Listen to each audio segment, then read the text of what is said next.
ইউনূসের মাঝে আমরা শেখ হাসিনার প্রতিচ্ছবি দেখতে পাচ্ছি।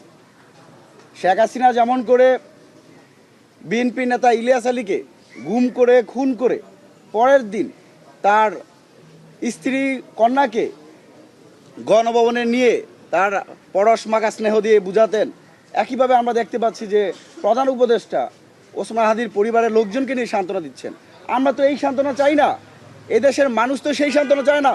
যেখানে শুক্রবার দিন বিজয়নগরের মতো রাজধানী গুরুত্বপূর্ণ একটা পয়েন্টে প্রকাশ্যে গুলি করার পর সেই শুটার ফয়সাল করিম মাসুদ এবং তার সহযোগী মোটরসাইকেল চালক আলমগীর পল্টন থেকে মিরপুর, মিরপুর থেকে আশুলিয়া, আশুলিয়া থেকে গাজীপুর, গাজীপুর থেকে ময়মনসিংহ এবং পরবর্তীতে সেই সীমান্ত দিয়ে ভারত পালিয়ে যায়। আর এই দেশের মানুষ আপনার কাছে অ্যাকশন চায়। এদেশের মানুষ চায় না শেখ হাসিনার যেই দুষ্ট চরিত্র আপনার প্রতিচ্ছবি হিসেবে দাঁড়াক। আমরা খুবই উদ্বেগ জানাচ্ছি তার বর্তমানে অ্যাক্টিভিটির মাধ্যমে দিয়ে। প্রায় শুক্রবার এই ঘটনা ঘটলো, আজকে সোমবার আপনাদের সাথে কথা বলছি, প্রায় 4 দিনের মাথায় এখন পর্যন্ত রাষ্ট্রযন্ত্রের মাধ্যমে একটা তথ্য আমরা ঠিকমতো পাই নাই। কোনো যারা হামলাকারী তাদেরকে গ্রেপ্তার করতে পারে নাই। একটা ভঙ্গুর রাষ্ট্রের বহিঃপ্রকাশ আমরা দেখতে পাচ্ছি।